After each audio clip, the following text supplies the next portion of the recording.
صرف پارٹیاں رینٹ پہ نہیں ہیں، میڈیا ہاؤسز بھی رینٹ پہ چلتے ہیں، جرنلسٹ بھی رینٹ پہ چلتے ہیں، لائرز بھی رینٹ پہ چلتے ہیں، سارے رینٹ پہ ہیں۔ جس ملک کی عدالتوں کے جج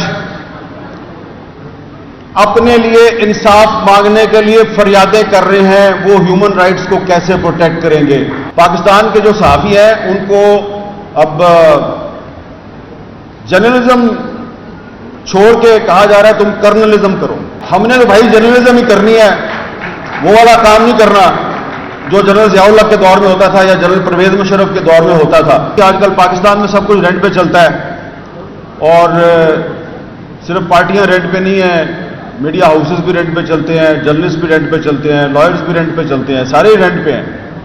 لیکن وہ جو آپ بات کر رہے تھے نا بلوچ صاحب کہ جینوئن ڈیموکریسی ہونی چاہیے، اور پھر آپ نے کہا کہ لوگ جو ہیں وہ پارٹیاں بدل لیتے ہیں، ان کی اصل پارٹی ایک ہی ہوتی ہے، تو میں سوچ رہا تھا کہ کتنے سچے آدمی ہیں آپ کہ آپ کی پارٹی میں بھی ایسے بہت سے لوگ ہیں جو کبھی کاف لیگ میں ہوتے ہیں، کبھی نون لیگ میں ہوتے ہیں، پھر آپ کی پارٹی میں آ جاتے ہیں۔ اور نہیں یہ بھائی انہوں نے اچھی بات کی ہے، میں تو اپریشیٹ کر رہا ہوں نا۔ اور ابھی یہ جو بلوچستان میں نئی حکومت بنی ہے، اس میں جو کیبنٹ آئی ہے، آپ دیکھیں کہ اس کیبنٹ میں جو منسٹر صاحبان ہیں، یہی منسٹر جو ہے اس سے پچھلی حکومت میں بھی منسٹر تھے، وہ اس سے پچھلی حکومت میں بھی منسٹر تھے، اس سے پچھلی حکومت میں بھی منسٹر تھے، اور ان سے جو حلف لیا جن گورنر صاحب نے، وہ پچھلی حکومت میں بھی گورنر تھے، اس سے پچھلی حکومت میں بھی گورنر تھے، اور ان کا تعلق پتہ کس پارٹی سے ہے؟ ثناء اللہ بلوچ کی پارٹی سے۔ ٹھیک ہے، تو انہوں نے بڑی صحیح نشاندہی کی ہے۔ یہ جو یہاں سے آواز آئی ہے نا، تو جو پارٹیاں ہیں ان کو چاہیے کہ ایسے لوگ جو ہیں ان کو اپنی صفوں سے نکال دیں، صاف کر دیں۔ یہ الیکٹیبلز جو ہے یہ آپ کو خراب کر رہے ہیں، اور میڈیا کو چاہیے کہ وہ اس چیز کو ہائی لائٹ کرے۔ اور اس وقت صورتحال یہ ہے کہ آپ آسما جہانگیر کانفرنس میں سارے یہاں پہ موجود ہیں، اور ادھر یہ لکھا ہوا ہے کہ democracy is not just about elections, it is about the protection of human rights. تو مجھے آپ یہ بتائیں کہ جس ملک کی عدالتوں کے جج اپنے لیے انصاف مانگنے کے لیے فریادیں کر رہے ہیں، وہ ہیومن رائٹس کو کیسے پروٹیکٹ کریں گے؟ اور صرف جج صاحبان جو ہیں وہ پروٹیکشن نہیں مانگ رہے، اپنی آزادی کا تحفظ نہیں مانگ رہے، ہر کوئی جو ہے وہ اپنا تحفظ مانگ رہا ہے۔ اور یہ سچویشن صرف پاکستان میں نہیں ہے، یہ اس پورے ریجن میں اس وقت یہی صورتحال ہے۔ انڈیا کی صورتحال بھی کوئی مختلف نہیں ہے، سری لنکا کی صورتحال بھی کوئی مختلف نہیں ہے، بنگلہ دیش کی صورتحال بھی کوئی مختلف نہیں ہے، لیکن ہم بات کر رہے ہیں پاکستان میں، پاکستان کے بارے میں۔ تو یہاں پر اس وقت جس آئین کی بالادستی کی یہاں پہ بات ہو رہی ہے، یہ آپ کو ماننا پڑے گا، مانو یا نہ مانو، آئین پاکستان کو یہاں پر تقریباً غیر مؤثر کر دیا گیا ہے۔ آپ جس آئین کے تحفظ کی بات کر رہے ہیں وہ پہلے سے غیر محفوظ ہے، اس کی وائلیشن صرف غیر سیاسی لوگ نہیں کرتے، سیاسی لوگ بھی کرتے ہیں۔ اور اب پاکستان کا میڈیا، ہم جیسے لوگ جو کہتے تھے جی کہ آئین اگر اس پہ عمل درآمد ہو تو سارے مسئلے حل ہو جائیں گے، اب ہمیں لگتا ہے کہ آئین تو خود تحفظ مانگ رہا ہے۔ اور کیونکہ میں صحافی ہوں تو میں تو صحافیوں کی بات کروں گا، جتنے غیر محفوظ پاکستان کے صحافی اس دور میں ہیں کبھی نہیں تھے اس سے پہلے۔ آپ دیکھیں کہ اس ملک کی سپریم کورٹ نے ایک صحافی ارشد شریف کے قتل پر از خود نوٹس لیا، کیا ہوا؟ سپریم کورٹ کے چیف جسٹس نے از خود نوٹس لیا، کچھ بھی نہیں ہوا۔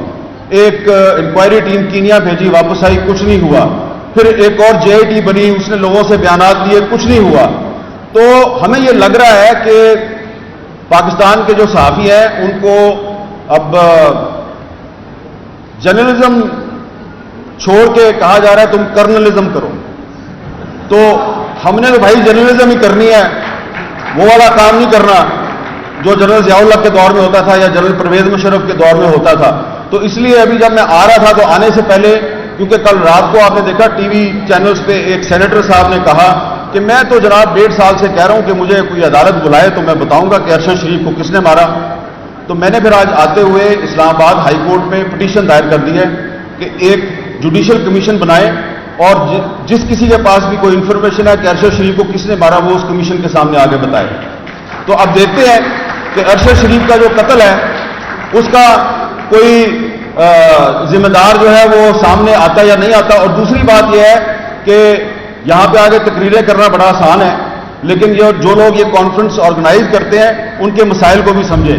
میں ان کے مسائل میں اضافہ نہیں کرنا چاہتا، اس لیے کہ دھواں دار تقریر کر کے ہم تو چلے جائیں گے اور انہوں نے یہیں پہ رہنا، اگلے سال پھر کانفرنس کرنی ہے. وہ ثناء اللہ بلوچ صاحب کہہ رہے تھے نا کہ آپ ایک کانفرنس نہ کیا کریں، 2 یا 3 کیا کریں. تو آپ بھی پہلے صرف ایک پارٹی نہیں، جن پارٹیوں کے لیڈروں نے یہاں پہ آ کے تقریریں کی ہیں وہ اپنی اپنی پارٹیوں سے 2 یا 3 ان لوگوں کو نکالیں اور پھر اگلے سال آئیں. تو اس لیے ہم نے اب یہ فیصلہ کیا ہے کہ ہمیں تقسیم کر دیا گیا ہے، ہم ایک دوسرے پہ اعتماد نہیں کرتے. عرشہ شریف کا جو قتل کا مقدمہ ہے اس کو ہم ٹیک اپ کرنے میں، اس پر کوئی تحریک چلانے میں کامیاب نہیں ہوئے، لہذا ہم نے اب فیصلہ کیا کہ اب کسی اور کے پاس نہیں جانا.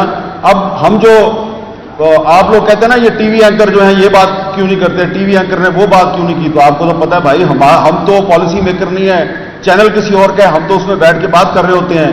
تو اگر وہ ہمیں آفر کر دیں تو ہم کیا کر سکتے ہیں. تو اس لیے اب ہم نے فیصلہ کیا ہے کہ ٹی وی اینکرز کا ایک ایکشن فورم بنایا جائے گا، اور جس ٹی وی اینکرز کو کہیں سے کوئی کال آئے گی یا اس کو ڈکٹیشن دے گی اس کی اپنی مینجمنٹ یا کوئی باہر سے، تو ہم لوگ جو ہے وہ پبلک میں آ کے آپ کو بتایا کریں گے. تو اس کے علاوہ ہم کچھ نہیں کر سکتے. ٹھیک ہے، وطی اللہ جان صاحب کھڑے ہو گئے ہیں، لہٰذا میں اپنی سیٹ پہ واپس جا رہا ہوں.